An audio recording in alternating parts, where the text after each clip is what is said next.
The views on this program do not reflect those of ONTV or its board of directors. Welcome to OAA Now, your home for Oakland Activities Association news and information. Here's your host, Sammy Terramina. Welcome to OAA Now. I'm Sammy Terramina, blogger of the Dragons Insider, blogger of the Sammy High School Sports Blog, blogger of Inside the OAA, and one of the hosts between Termina's on Orion Neighborhood Television. I'd like to welcome those watching us on Orion Neighborhood Television and also those hearing us on the local voice. I got my main man Ian here this week here. The crazy season continues. Plenty of upsets. Before we start talking a lot of football, I want to congratulate Troy Athens on winning the Division I Boys State Soccer Championships win against Traverse City West, scoring three overtime goals, 4-1 over the Titans of Traverse City West. 3 overtime goals? Yeah, 3 overtime goals. So is it 0-0 going in at the end of 1-1. 1-1. 1-1. Wow. And they scored 3 unanswered. If you want to take a look at my volleyball districts and projections, that tournament's this week, you can take a look at my blog at sammy-termina.blogspot.com. We got a lot of football to get to. Yeah. Oh, can I throw in a little cross country? Go ahead. Congratulations to Mr. Favaza over at Clarkston High School, runner-up in the D1 Boys Cross Country State Finals. Beautiful, beautiful, beautiful. Absolutely. Now let's talk. We got a lot of football to talk about. Yeah. Upset mania in state. Upset mania. Yeah. You know? Crazy. We're going to recap the all 9 teams, the OA, and preview the next week district final matchups. Of course, some really interesting matchups, to say the least there. Let's look at our first games. The upset around the OA, there were a ton of upsets around the state of Michigan, but in the OAA, this one here is probably much described as one of the most biggest ones, and that was Oak Park in Farmington. Yeah. Oak Park, and I owe an apology to Corey Throch. I have to owe him an apology. The reason why is I thought Farmington was dead on arrival going to Oak Park. I thought that. And for them, oopsies. I owe that defense an apology for what they did against Oak Park. Yeah. Beating them 12-6. What a game, though. And it was a crazy game. And it was a scrapping 12-6. I mean, no points were easy. Everything defensive slugfest. Crazy. I mean, yeah. Oak Park's only touchdown was on a Frank Black that was tipped to Malik Carr, ended up being caught by, I believe it was Traven Young for a touchdown. Farmington did not give up. I mean, they kicked the field goal, got a safety, blocked the punt. Yes. And then they actually also blocked an extra point, and they got a 1-yard touchdown run from Javen Shaw. And then they had to stop Oak Park late to give them that win. So when you look at that game, do you think that Week 9 bye that Farmington got kind of helped them?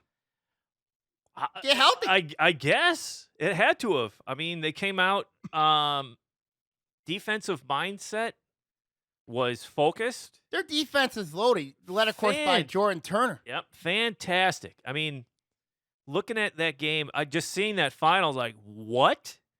I knew it was going to be close. I mean, we said it was going to be close. I didn't see it as a blowout. No. At least I don't recall saying it was going to be a blowout last week. But, man, Oak Park had everything lined up in their favor. They had everything lined up in their favor. And for, you're right, Farmington coming out and seeing a game like that, that's one of those gut check games, like the only score Oak Park could muster at all a long day. Touchdown pass. A tip. Yeah, tip. A tip touchdown pass. And, I mean, there's a lot of luck that goes in this game, right? I mean, they say it's a game of inches. It really is. You can get down to millimeters if you want to.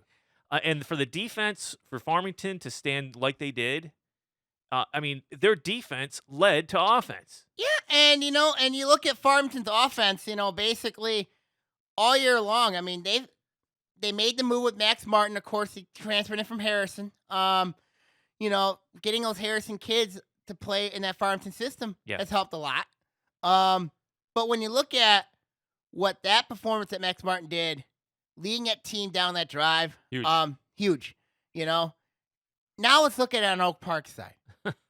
Shoulda, coulda, woulda. And this team had everything laid out for him. Everything. But that's why you play the game, right? I mean, we're talking on paper and eyeball tests. It That's looked like that's clearly a mismatch. Oak Park won the white this year. They have, I mean, their only loss prior to that was to West Bloomfield. yes. And, everybody said, okay, white was better than the blue this year. You know what I mean? But But you can't say Oak Park overlooked no, anybody. you can't say that. But Farmington, they raised their game to a level that knocked them out. Yeah, I mean, but I also think, Oak Park's lack of battle testedness, I think, kind of hurt them in this You game. think so? Because the last team that they were tested by was Stony Creek. Yeah. Other than that, they played kinda Groves. rolled. They played Groves. They played West Bloomfield. I mean, they rolled past everybody, to get there. Whereas with Farmington, you could say, well, their only true tough game was North Farmington. Yeah. So Farmington, I think, wants to if they want to make a statement, this is it. Yeah. This is it. This is where you want to make a statement, considering that, yes, you wanted to have that rematch with North Farmington, but we know that's not going to happen. We're going to talk No. North Farmington in a minute. But for Farmington, this is huge. Yes. This is huge for Corey Throach, huge for that program to knock out a perennial state power like Oak Park. And They were projected to win D2, Yeah. Yeah. So I mean, that has to give them confidence. I mean, it does. huge win. And I mean, especially with that defense, that's nasty. That defense is nasty. if they can recreate that defense week in, week out, who knows how high they can go. And Can the offense match? that's the question. That's the big time question. Now, Farmington's opponent next week is going to be University of Detroit Jesuit, who just beat North Farmington 34-21 on Saturday afternoon. Now, the difference of this game was UD Jesuit's defense, the Cubs forced 6 turnovers. Wow. One was on a muff punt, and the other one, Jacob Bosma, threw 5 interceptions, 3 in the second half. Mistakes killed North Farmington. North Farmington's offense only had 5 first downs the whole game. Wow. And basically, it was stunning. It doesn't matter what level of football you're at, but if you have 5-6 turnovers a game, it doesn't matter if you're a state power. You're not going to win. You're not going to win that game. And for them for the interceptions, it's like weather-wise, it was okay. It was just okay. Cold, and not having seen the game, I'm hoping that it's available for viewing. I'm thinking somebody There was are out highlights on State Champs Are about there? that game. There Okay. is highlights, but But I go, wow, what happened? Was it the defense that caused those turnovers, or were they unforced? I know one of the picks was throwing the triple coverage. Forcing something, panicking, maybe? Maybe. I mean, you got to look at okay, UD Jesuit. They've been a playoff team before. Yeah. Oh, yeah. North Farmington, first time since 2013 being in the playoffs. These kids have not been used to experiencing the playoffs, and the playoffs, playing from the regular season to the playoffs, different animal. Oh, completely different animal. And not only that, but we've seen teams carrying undefeated records into the postseason. Sometimes that's a burden. It could be losing to 5 and 4s or 6 and 3 teams. We've seen that quite a bit. Mhm. And like a team like West Bloomfield or whatever, looking, is it okay? It's okay to lose before you get in. Sometimes Yeah. you think of it as, hey, wakes you back up. Yeah, Maybe it's better. It's better to little have jolt of it's better reality. to have a loss coming in the postseason than it is to to be undefeated. And you look at the teams that have one loss. You know what I mean?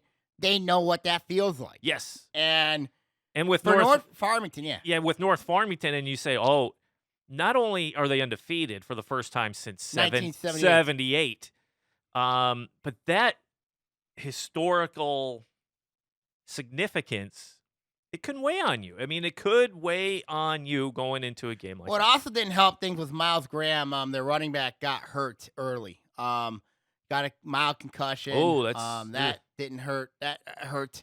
But that did hurt. So when you look at North Farmington in the offseason, there's gonna be a lot of questions for them in the offseason. I mean, but they got the coaching staff and John Herstein to carry him. Yeah, But they are on the right track. they're on the right track. It's all depends on age. The program, can they grow it? Numbers over there, as we saw for the last couple of years, it's been low in some other OA teams. Numbers have gone down as Mhm. we've talked. If they can get the bodies in, and if they can continue on what they started this year, I see just I think bright they'll be skies fine. for I them, think man. they'll be fine. I think they're gonna be much better off. I mean, Yeah, but we're yeah, gonna see. But now you got UD Jesuit taking on Farmington. Let's go to the other side of D2.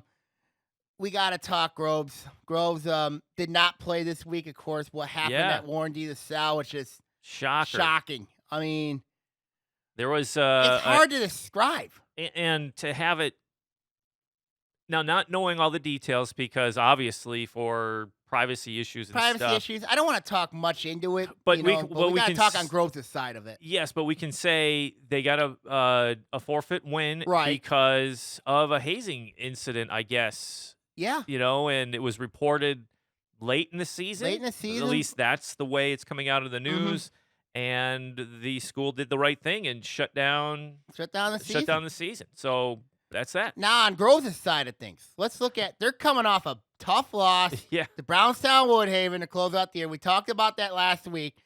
Getting a forfeit win, it will help them health wise. Health wise, yeah. But but when you look at Groves, I mean, they've got to pick some things back up. Yep. And I think for them, they got a favorable draw to the state semifinal. I mean, you really look at it, of course, you got this week's game for them, and then of course they got you're going to get Port Huron or St. Clair Shores Lakeview, who you match up really well with. Absolutely. I mean, Lakeview's kind of the new kid on the block for the playoffs. Yeah, I mean, Get their first playoff win in taking a on long Port time. Huron. Port Huron, of course, shocked them. Port Huron Northern.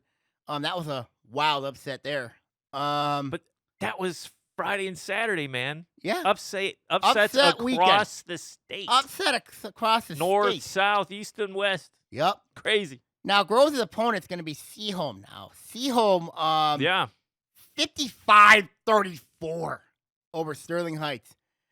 The option offense that Shootout. Seaholm runs, the veer option offense that they run, Sterling Heights was not even prepared for that veer option attack that Seaholm had. Talked about it. If you're not ready to tackle anything moving, Yeah, it'll chew you up. and it shoots Sterling Heights up. Now Sterling Heights was in the playoffs the first time since 13, I believe. But still, going against that option offense, Yeah, yeah, that'll come and bite you. It's going to come and bite you. absolutely. And it did. And it did. So now it sets up a rematch with Groves. Of course, Groves has owned Seaholm last 8 straight times. Yeah. We're going to go in more detail of that game. Okay. We'll go in more detail later on. But those are the teams right now in D2 right now. Let's go to D1. Let's go West Bloomfield first. Yeah. No problem playing Nope. Canton 49-14. Thought it'd be a little closer than that, but bang. Yep. Now they get a rematch with Plymouth, of course, who West Bloomfield hammered last year 49-14 in the swamp. Very similar. Yep. And then let's look at Adams. What happened? That's a good question. I didn't see that one coming. And we talked about it off air before we were on, but you said up and down. Never know what you're going to get. Jekyll and Hyde. Yeah, Adams has been a Jekyll and Hyde team all year. I mean, we've said about Adams that they've been they look really good early on. They Score put a ton of 60 on points. Rochester. They put 31 on Lake Orion. Yes. They put 31 on Oxford, but then their offense kind of like flustered a little bit. Yeah. But they barely got it. They got in at 7-2, but I think playing Utica Eisenhower in the first round, going to Swinehart, just got to them. That's a tough draw. Anyway, right? I mean, heading out there, tough teams over that side. The MAC Red this year had 5 playoff teams. Yes. The MAC Red had 5 playoff teams. And 4 of them, I believe, 3 of them are still in. Yeah. Of course, 2 are playing each other and got 1 left in Utica Eisenhower. But you look at what in that game, Utica Eisenhower's defense, we know what they are. We know their defense has had a reputation of being very, very solid, very, very good. Very good, yes. They had 2 interceptions out Carter Ferris. Couple fourth down stops against them. And then it allowed the Utica Eisenhower offense to get to work, you Yeah. know. And Utica Eisenhower's offense has been really good all year. Since that loss to Brayman Brother Rice, their offense has been very good. They got a very good quarterback in Blake Versteeg. He is a zone read guy. He can run the option very well as well. He was 13 to 17 for 195 yards and 3 touchdowns. Wow. Adams' defense, when we talked to Adams' defense, they have been susceptible, especially deep. Yep. They have been very susceptible deep. And Versteeg took advantage of that, found 6 different receivers, including wide receiver Ethan Barker, who's only a sophomore. He had 2 touchdowns. 6 different receivers Yeah. in the high school game? Yeah. Crazy. And then another receiver, Steven Lawski, he had 4 catches for 63 yards. Wow. So that tells me their quarterback is playing at a very high level. Yeah, and he runs his own read. High He level. runs that zone read. He can beat you with his arm. He can beat you with his legs. Yeah. You know? And what he did to Adams, and it was very important for Utica Eisenhower to get that first score against him. Because if you get that first score on especially a team like Adams, who's a veer option attack team, you're going to basically control what you want to do, force them to play catch up. Yeah. Now, Adams did have a long, promising drive, ended up getting picked off. And then they just couldn't do anything from there. But turnovers can take the wind out of your sails very, very quickly. Yeah. And then, of course, you have the that defense of Utica Eisenhower. Yeah. That defense. Really good. Legit, as they say. They're legit. Yeah. That defense, very legit. Adams this offseason, they're going to have to replace their quarterback. They're going to have to replace Anthony Petrino. Yeah, their number 1 offensive go-to guy. They're still going to have Parker Pico back. I think there's a lot of questions with that team hanging next year. There's a lot of questions. They still got some pieces there. Griffin Hankey back at running back is going to be really important for that team going forward. Let's look at Lake Orion Stony Creek. Yeah. What a game. I mean, Stony Creek, what a game, dude. What can we say about it? We talked about it pretty in depth last week about it. Mm-hmm. About Stony's Stony offensive Creek is defensive much line. better. Stony Creek is much better than people say. That team came in at 5-4. That team was an 8-1 team technically coming in. Yes. Mm-hmm. Yes, on all accounts. We said it before. What was they hadn't lost a game by more than or it was under 10 points. Under 10 points. Yeah. Every game they've played, and they had a challenging schedule. It wasn't some cupcake they played lineup. Groves. They played Oak Park. They played Adams. They played Seaholm. And not only that, but they played them tough. Yeah. And it was close matchups, close games, and we saw the same thing again against the Dragons. Yeah. Lake Orion was an offense that came in averaging about 40 a game. Yeah. I gotta credit Nick Merlo, Stony Creek's head coach, on this. Absolutely. What he did was absolutely insane. Was basically literally Oxford-esque type. And you look at all these upset games. You look at these upset games. The reason why I call it Oxford-esque is because it's pound the rock. It's called time possession football. Oh, yeah. You know, which means you're going to milk the clock, limit the opponent's plays. That's kind of also what happened in the Macomb Dakota Chippewa Valley game, where Macomb Dakota absolutely dominated Chippewa Valley in time of possession. Yeah, if you just come in seeing the score, mm-hmm. you're not going to get the full scope of how close this game was. Yeah, you're not going to get the full scope. And the statistical dominance. Dominance by Stony Creek had. It was statistical domination by Stony Creek. I mean, because you look at what Stony Creek did in that game. They faked the punt, and then of course they had a fake field goal. A successful fake punt. Yeah, it was very successful to get them into scoring position, and then they ultimate punch it in. But not only that, but get to the numbers. The time of possession, the number of plays run. 76-22 in favor of Stony Creek. That is an obscene number. Absurd. Absurd. Completely. I mean, you look at that game. People are gonna say, "Well, what happened, Lake Orion? What happened, Lake Orion?" I mean, like, you know what? That game was played on Stony Creek's pace. Absolutely. It was absolutely played on Stony Creek's They pace. dictated. They dictated the pace. Yeah. I mean, and you got to give Lake Orion's defense a lot of credit. They were on the field a long time. How many offensive plays did they run in the fourth? Didn't you say it was, I mean, they had, or how many offensive possessions? 3? Lake Orion had 3 offensive possessions second half. Second half. Only 3. One was a fumble. Another one was they were forced to punt. Yeah. And the other one, they had to seal the game. Yes. Crazy. That's nuts. That is absolutely nuts. Every- That tells you how dominant Stony Creek was Yeah. in time of possession. And that was without Zach Denna, one of their top players. He was out with a concussion. yes. And looking at Lake Orion, what were the breaks? I mean, this is the quintessential. Sometimes the football gods shine a light on you, and it works out in your favor. Yeah. The Dragons, the scoring difference was That first half a broken, up the middle 76-yard run by Kobe Manzo, and he was gone off to the races. Once he's in the open field, forget about it. And that was the score. I mean, he had 3 touchdowns in that game. He had 3. But that one right there where they had him, boom, he gets out across that line and he's gone. That highlight is out on Twitter. Take a peek at it. It's a great run. And it's one of those things where Stony Creek just goes, ugh, if we could have just, right? Yeah. I mean, that's a huge play.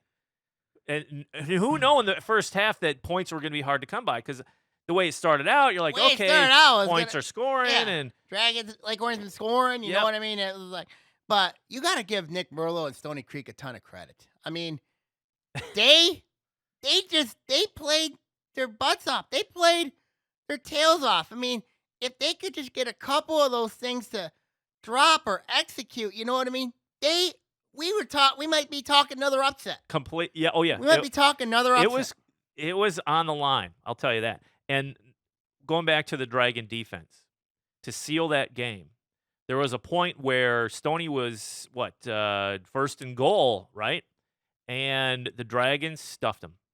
They got a 4-and-out, right? And then they fumble the ball. And then the Dragons get it back. They fumble it back. Place. And then they did it. They did it again. So when the defense rose to the occasion when the offense was sputtering a bit. So on paper, Stoney all day. If you would look at those stats without a final score, you know who won the game. Yeah. But again, it comes down to the scoreboard. And a couple big plays by the defense for Lake Orion and the offense. And just enough. And that's it. They move on. They have to play better. I agree with you. I agree. They got to play Dragons better. do. If they got to play they're better. to move on. Now, let's look at Stony Creek next year. Ooh. They're going to be dangerous. You got, and the most of that team Stony Creek had were juniors. Yeah. Cameron Buford's a junior. The bulk of their line are juniors. Which is phenomenal. Yeah, bulk They're of the good. line is juniors. And then, let's not forget, they had an undefeated JV team Yes. coming up. And you look at that Stony Creek team next year. Yeah. They're going to be absolutely scary. They're going to be very good. Yeah. I mean, you're going to have a proven running back in Cameron Buford. Great quarterback in Nick Eckhout. Got some good receivers coming up. Plus, those guys are going to be hungry. Yeah. So, that's a team I don't want to see next year, Stony Creek. That's a team that I really do not want to see next year because that team is going to be, next year could be Stony Creek's best season they have ever had next year. Yeah. I'm serious. This could be it for them. This could be their best team they ever had.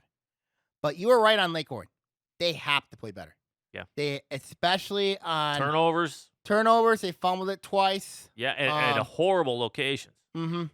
But, they were bailed out. Yeah. So, but they've got to do better. Yeah. Okay, now let's look at the let's preview the other district final games this week. Do you have any other upsets that we talk about other upsets like big ones besides Macomb, Dakota, Chippewa Valley? Yeah. East Kentwood upset Rockford 38-12. And it was previous Rockford upset Rockford lost, beat East Kentwood 17-7 the week before. Mason going down to St. John's, that was a shocker. Your poor Dexter Dreadnoughts losing 41-39 to Livonia Churchill. Yikes. That was an upset. Clinton getting upset. That was a shocker. Birmingham Brother Rice. Yeah. Lost to Flint Kearsley 20-19. That was a big upset there. That's crazy. Just a lot of crazy upsets around the state. But that's, that's this 2019. Yeah. I mean, the OAA was Twilight Zone, as we said, right? Yeah, the entire state's been But Twilight. it seems like it's beyond the I borders forgot to mention of Oakland County. I forgot to mention Grand Haven upset Granville. You know what I mean? That was an upset, too. Oh, my goodness. I know. And ton of upsets. But that's what makes it fun, right?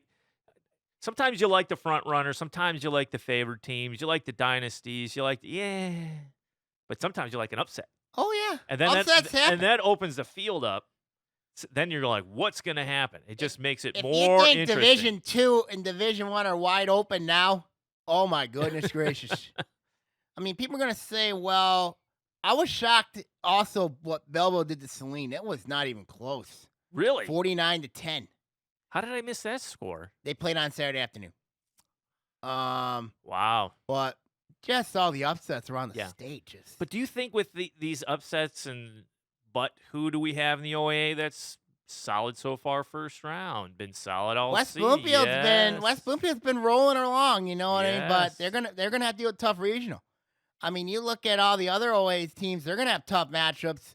You got an OA White facing OA White this week. You got which is unfortunate. And then you have an OA Blue taking on a Catholic League middle division team, and you have an OA Red versus a MAC Red team. Yeah. Which is going to be really intriguing. Here's a crazy question for you. Comparing OA Red, MAC Red. Who's the? Because we always say, hey, OA Red, one of the tops, if not the top, most difficult. Last year, the OA Red had 5 teams in the playoffs. This year, the MAC Red has 5 teams in the playoffs. The MAC Red won a state championship last year. The OA Red won a state championship 2 years ago. Yeah. So, when you look at the dominant of parity, you know what I mean? Basically, these have been the 2 divisions.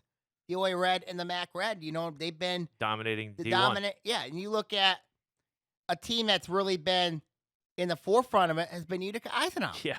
Utica Eisenhower has been one of the most dominating programs in a long time. Even from Bob Lansing when he was there at Utica Eisenhower to Chris Smith this year at Utica Eisenhower. I mean, that program has really been the hallmark consistent program. Yeah. And you look at other teams in there. You got Chippewa Valley. You got Romeo, Romeo, of course, they were upset by Davison. Yeah. If you watch that crazy catch by that throw by Brendan Sullivan of Davison. Screen pass, you said? It was a screen pass for an 88-yard touchdown from the end zone. That was insane. That doesn't usually happen. No, that does not.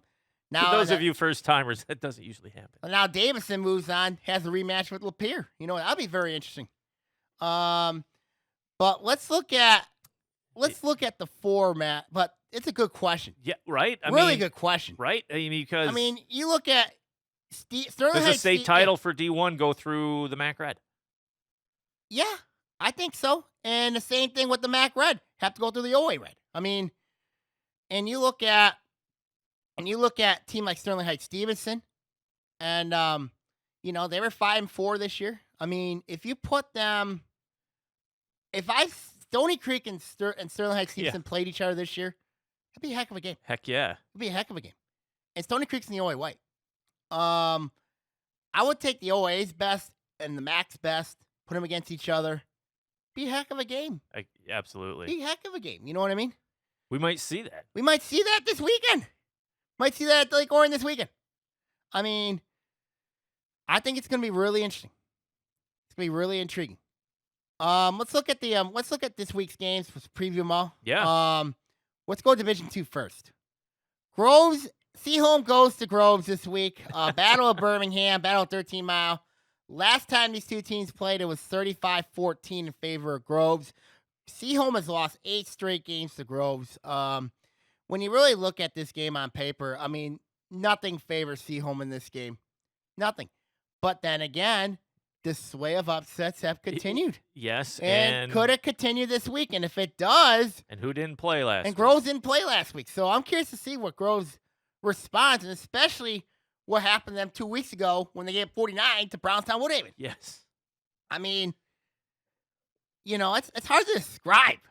Really is. Yeah. When you look at this matchup. But when I look at it on paper, it kind of favors Groves, being at home. But Groves usually likes to go on the road, but now they're likely going to have 3 home games. If they can get by Seaholm, then they're likely going to get Port Huron or Lakeview having to come to Beverly Hills. So when you look at it, on Groves' case here, having a week off can help, but it can also hinder you. Yeah. You cannot underestimate being healthy. And especially in a rivalry game. Yes. Let's look at perfect example. And that's another thing. It's a rivalry game. So yeah, perfect example. Macomb, Dakota, Chippewa Valley. Yeah.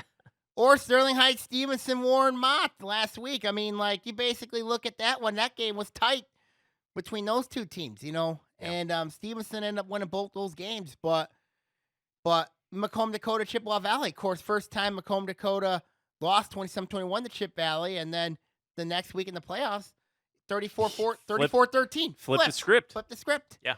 But do you think that could happen? I don't think it will happen, though. I think Groves is a little bit more athletic. But then again, never say never. Well, never say never. Yeah, I don't speak in absolutes. Yeah, I cannot speak in absolute. I mean, especially when you look at this game, rivalry game. If I had to go my early indications, I would have to say Groves wins this game.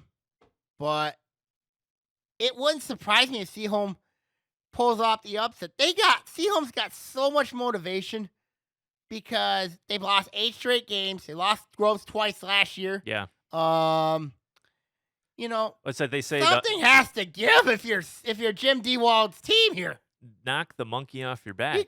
And Groves is that big monkey. Yeah. There's a big monkey on Seaholm's back, jumping up and down and laughing.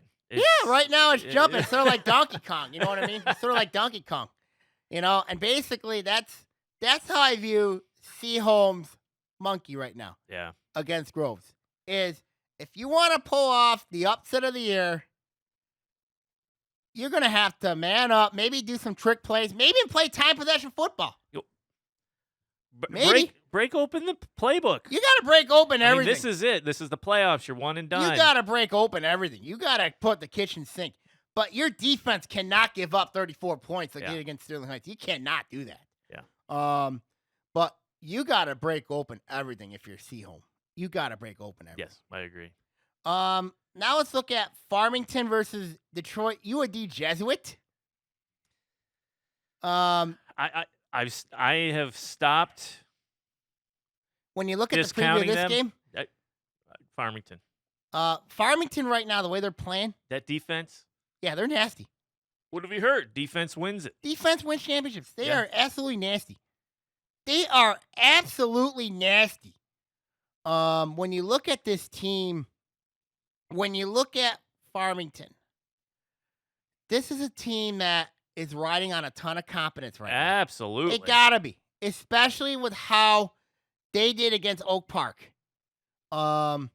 This game here is going to, and you look at UAD Jesuit side.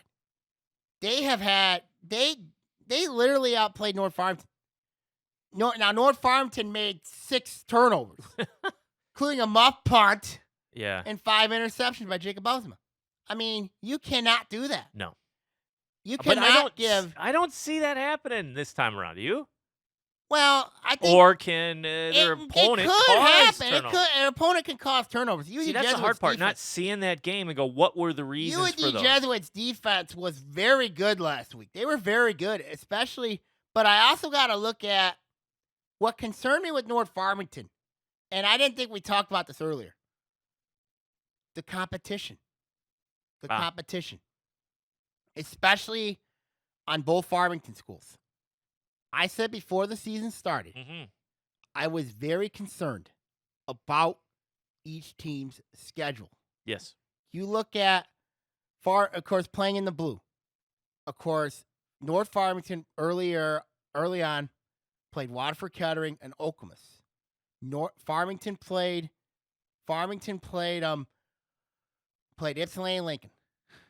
And that was a concern for me. Yeah.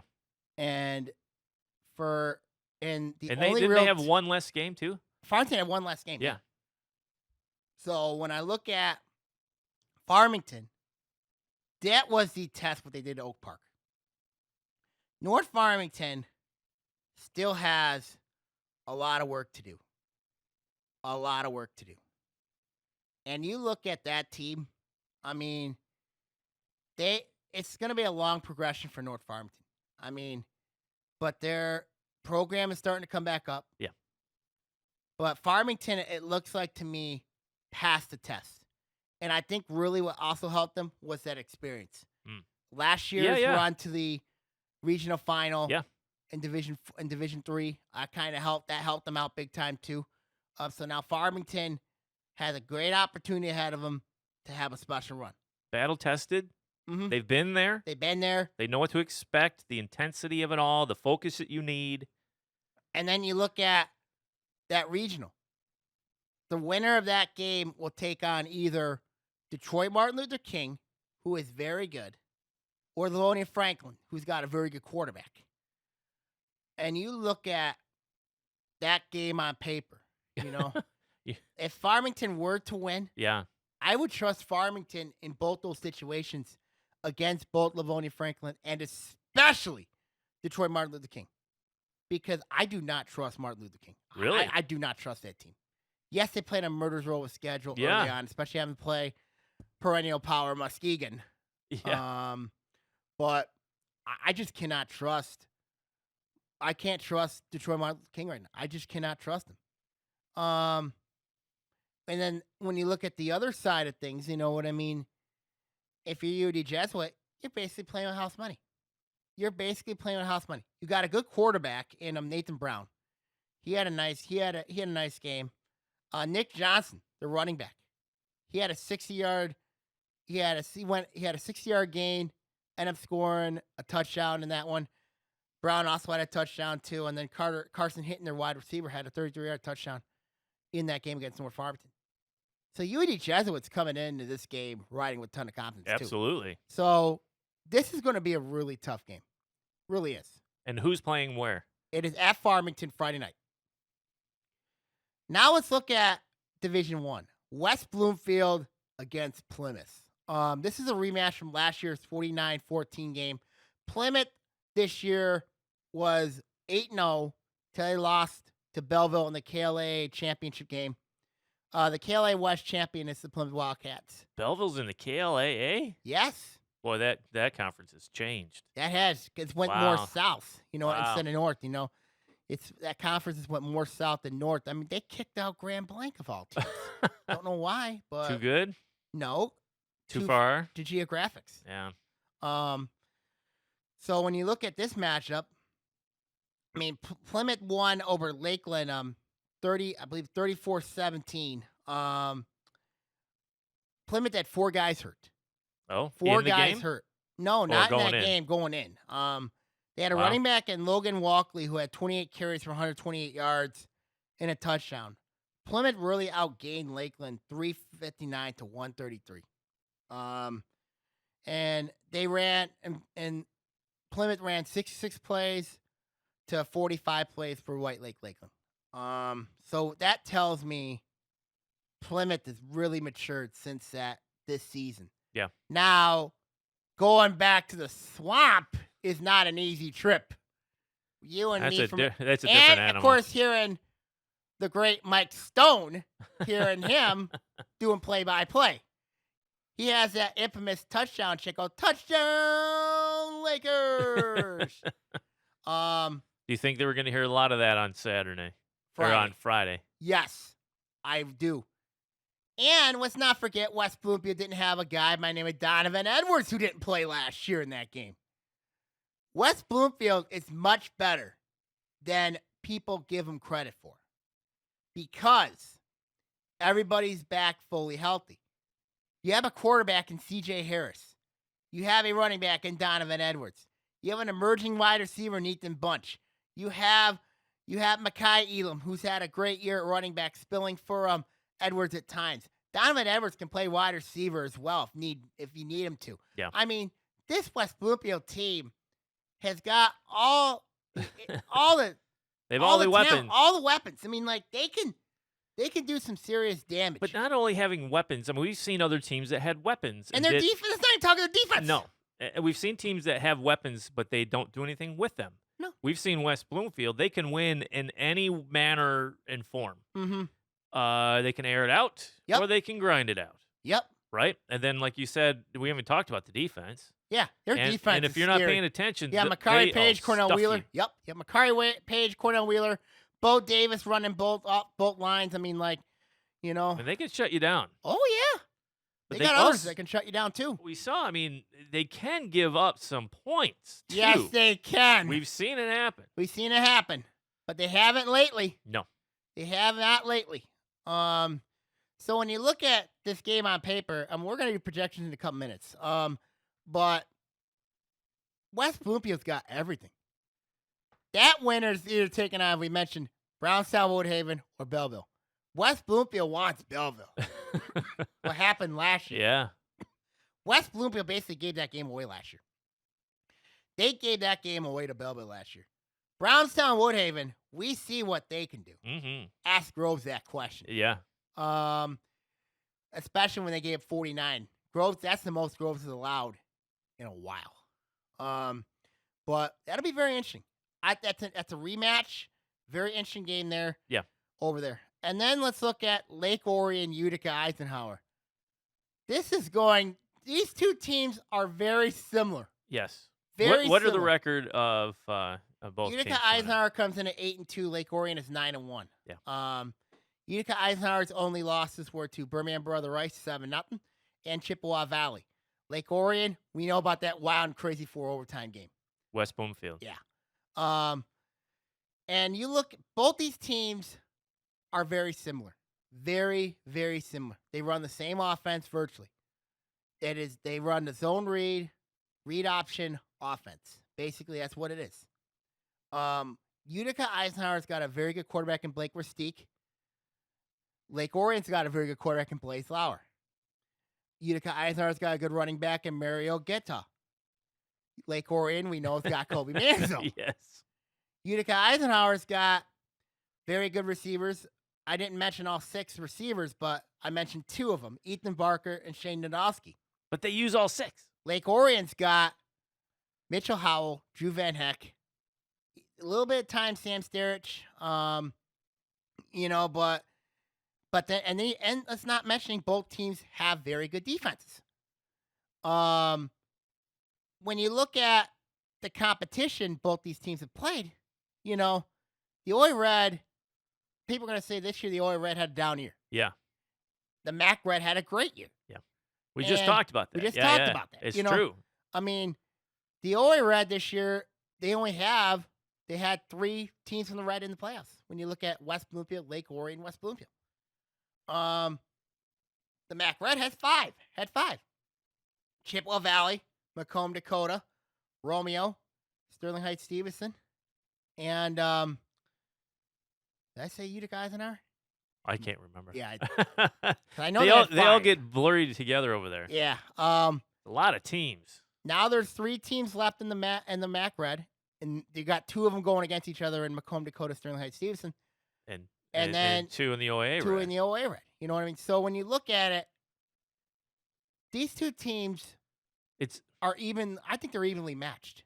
But it's interesting to see that the versatility of the opponent for the Dragons coming in. Utica Eisenhower. Yes. They are very versatile. Because the stat I can't get out of my head that you mentioned, about 15 minutes ago, 6 different receivers Against Adams. Yes, and you go. Adams's defense has been like hot and cold this year. But still, to be able to see 6 different receivers, usually in the high school game, you have a 1A. And that's not counting Rustique's running ability. No, here. no. But I'm Or just saying. running back. But we're talking about quarterback play, Right. decision making, and he's just not beating. Like if you go back to Adams, who was their main guy? There's like one main offensive guy they wrote there, Petrino.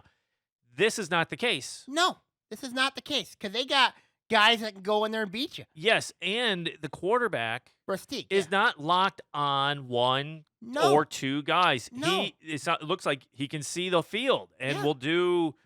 If you get a quarterback that can handle that progression, Lake Orion has not seen a Orion has not seen a quarterback since CJ Harris. Yes, I mean, like if this kid's legit and he's been legit all year, can see the field like that and hit 6 different guys. Whoa. But I don't know if Utica Eisenhower's seen a quarterback like Blaze Lauer running back like Kobe Manzo. I mean, like Manzo's his own little beast. Manzo's his own little beast. You know what I mean? I don't think, and we know Utica Eisenhower's got a very ferocious defense. Their defense has been very good. Now, Lake Orion in that game really did not air it out against Stony Creek. Stony Creek, no. They never had the ball. No, they never had the ball. They had some 3 and outs as well. Yeah. I mean, like Utica Eisenhower, they basically aired it out against Adams' secondary.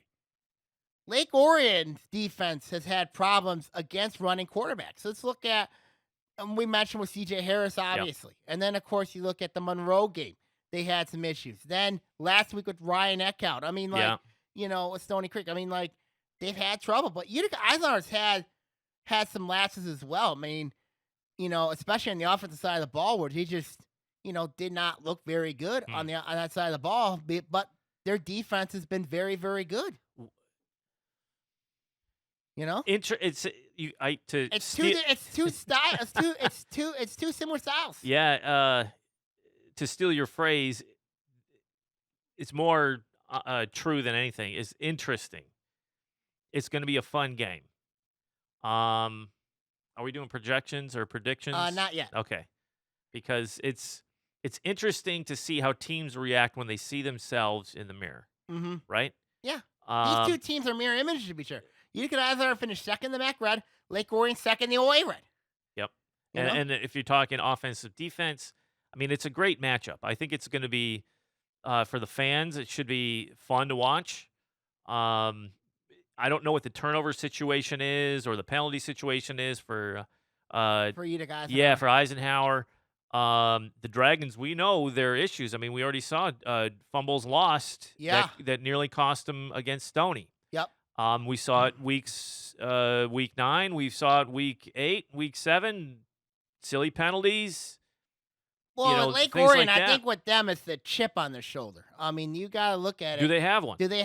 And, I don't know if this team's had the chip on their shoulder since that week 5 game. You think Stony Creek opened their eyes? I think Stony Creek really did. Of course, Stony Creek, I'll tell you what right now.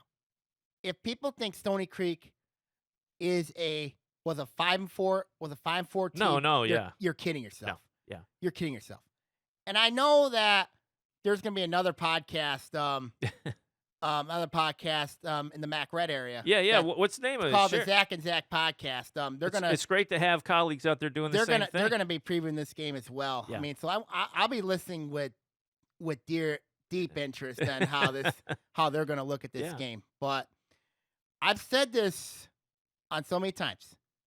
If you have a team that's similar to each other, it looks like it's going to be an absolute crazy game. It's going to be an absolute crazy game. Now, you look at the teams both teams have played. Eisenhower, of course, with that MAC Red schedule. Lake Orion, of course, playing against the likes of West Bloomfield, Adams, Clarkston, Oxford. I mean, like Southfield. I mean, Lapeer even week 1. Yeah. I mean, like and beating Lapeer on the road. I mean, that says a lot. But this game, this is going to be the absolute test if you're the Dragons. This is going to be the absolute test. I agree. I mean, to see where you're at against a very good quality opponent. I mean, this is a very, very good Utica Eisenhower football team.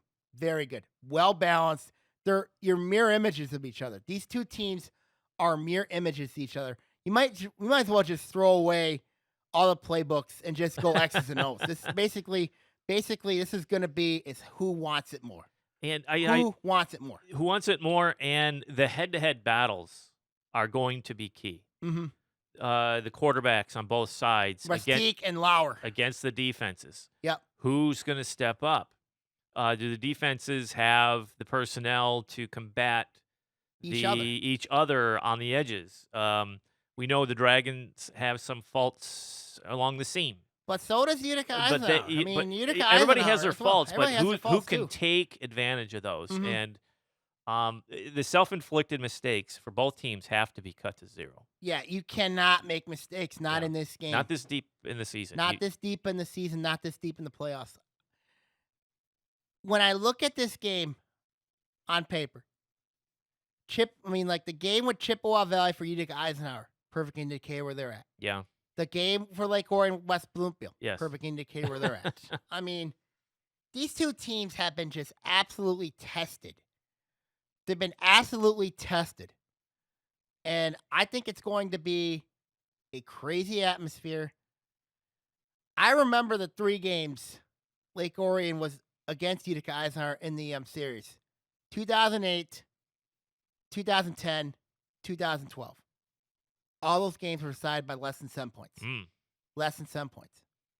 I am seeing this type of game being decided by that same type of atmosphere. That close. It could be, I think it could be a low-scoring game. I think it could be a very low-scoring game. Both defenses really stout. Utica Eisenhower's offense does remind me a little bit of when Utica Eisenhower had a quarterback by the name of Joey Zarafa. Zarafa was really good. He can run it. He can throw it.